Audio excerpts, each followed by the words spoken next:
Hello welcome to our channel Korea talks. आज हम हाजिर हुए हैं एक और इम्पोर्टेंट अपडेट के साथ।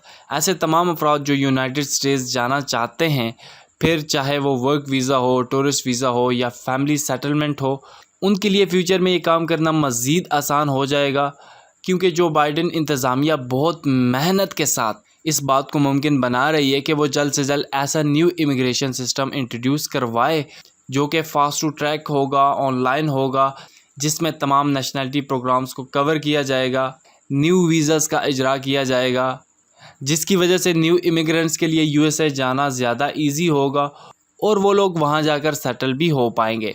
तमाम तर डिटेल्स होगी इस वीडियो में, बट बिफोर डैट चैनल को कर ले सब्सक्राइब, क्योंकि ऐसी इंपॉर्टेंट अपडेट हम लेके आते हैं इस चैनल पे। तो चलिए इस वीडियो को मज़ीद आगे बढ़ाते हैं। यूनाइटेड स्टेट्स की इमिग्रेशन का इदारा DHS ने 26 पेजेस और 7 सेक्शन पर मुबनी एक ऐसा ब्लूप्रिंट तैयार किया है जिसका टाइटल है DHS plans to restore trust in our legal immigration system. अभी तक ये तमाम का तमाम ड्रॉप फाइनलाइज नहीं हुआ, क्योंकि ये बहुत ज़्यादा रिवीजन में जाएगा, इस पर बहुत ज़्यादा बहस होगी, जिसके बाद at the end of the day ये कानून का दर्जा हासिल कर लेगा।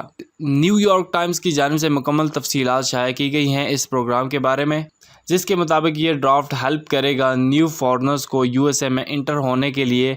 इसके अलावा हाईली स्किल्ड वर्कर्स को वर्क वीज़ा मिलने के चांसेस बढ़ जाएंगे।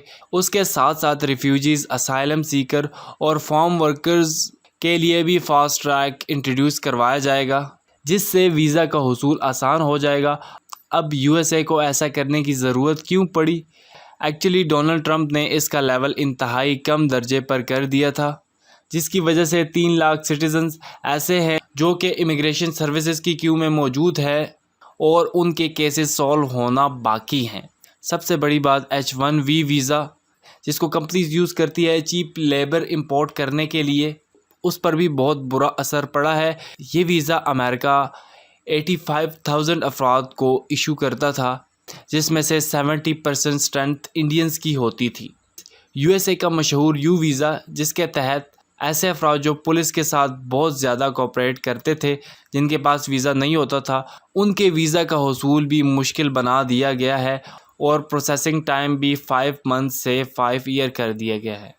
बट अभी हमारे जो बाइडन साहब कोशिश कर रहे हैं कि इस प्रोसेस को ईज़ी से ईज़ी तर बनाया जा सके, सारे सिस्टम को डिजिटलाइज किया जाए ताकि इमिग्रेशन डिपार्टमेंट पर बोझ कम हो सके। और लास्ट में आपको ये बताते चले कि एक न्यू स्टार्टअप बिज़नेस प्रोग्राम भी लॉन्च किया है, जिसके तहत बहुत से एंटरप्रेन्योर्स अब यूएसए में जाकर अपना बिज़नेस स्टार्ट कर सकेंगे। तो ये थी अब तक की इंपॉर्टेंट अपडेट। मज़ीद इस तरह की अपडेट्स के लिए जुड़े रहिए हमारे चैनल के साथ। वीडियो को लाइक करें, चैनल को कर ले सब्सक्राइब और नोटिफिकेशन बेल को भी ऑन कर दे। उससे होगा ये कि नेक्स्ट टाइम हम जो भी वीडियो अपलोड करेंगे उसका नोटिफिकेशन आप तक बर वक्त पहुँच जाएगा। तो मिलते हैं नेक्स्ट वीडियो में, तब तक के लिए गुड बाय।